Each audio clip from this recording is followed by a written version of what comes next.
দাউ দাউ করে চলছে আগুন, আকাশে ধোঁয়ার কুণ্ডলী, পুড়ে ছাই বাহরাইনে অবস্থিত মার্কিন নৌঘাঁটি।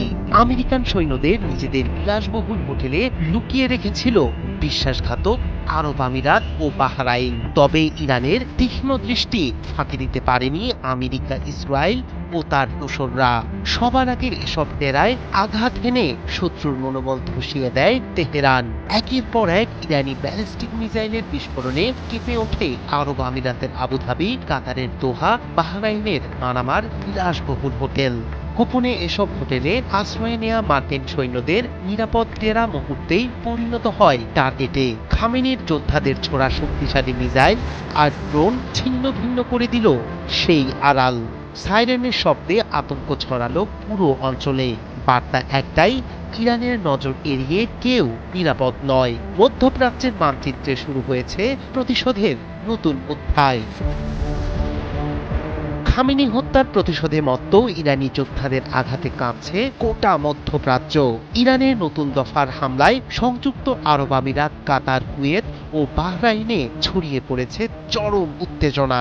রাজধানী আবুধাবিতে রাতের নিস্তব্ধতা ভেঙে শোনা গেছে ভয়াল বিস্ফোরণ। আল জাজিরা বলছে শহর জুড়ে চলছে ইরানি মিসাইল ঝড়। একই সময়ে কাতারের রাজধানী দোহাতেও প্রায় আধা ডজন শক্তিশালী বিস্ফোরণের শব্দ শোনা যায়। এতে স্পষ্ট ইঙ্গিত মিলছে থেমে নেই ইরানের হামলা। একই চিত্র বাহরাইনেও।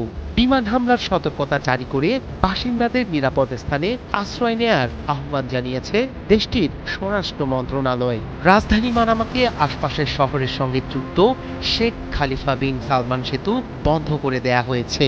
প্রয়োজন ছাড়া প্রধান সড়ক ব্যবহার না করার নির্দেশ দেওয়া হয়েছে। বিশ্লেষকরা বলছেন এবারের হামলা ছিল বেছে নেয়া টার্গেটের উপর। আমেরিকা সৈন্য প্রত্যাহারের ঘোষণা দিলেও তাদের সামরিক জনবল গোপনে অবস্থান করছিল আবুধাবি ও বাহরাইনের বিভিন্ন হোটেলে। সেই তথ্য পৌঁছে যায় ইরানের গোয়েন্দাদের হাতে। ফলাফল চোখ ফাঁকি দিতে পারল না আমেরিকা ও ইসরায়েল। ইরানের শক্তিশালী ব্যালিস্টিক মিসাইল ও ড্রোন সরাসরি লক্ষ্যবস্তু বানায় আবুধাবির হোটেলগুলোকে, যেখানে অবস্থান করছিল মার্কিন সামরিক সদস্যরা।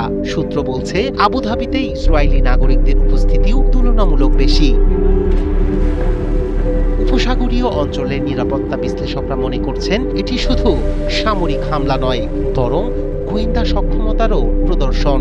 ইরান দেখাতে চেয়েছে তাদের নজর এড়িয়ে নিরাপদে থাকা সম্ভব নয়। এখন প্রশ্ন, এই সংঘাত কত দূর গড়াবে? উপসাগরীয় আকাশে সাইরেনের শব্দ আর বিস্ফোরণের আলোকই আরো বড় যুদ্ধের পূর্বাভাস। আবারও অগ্নিগর্ভ এক মোড়ে দাঁড়িয়ে মধ্যপ্রাচ্য।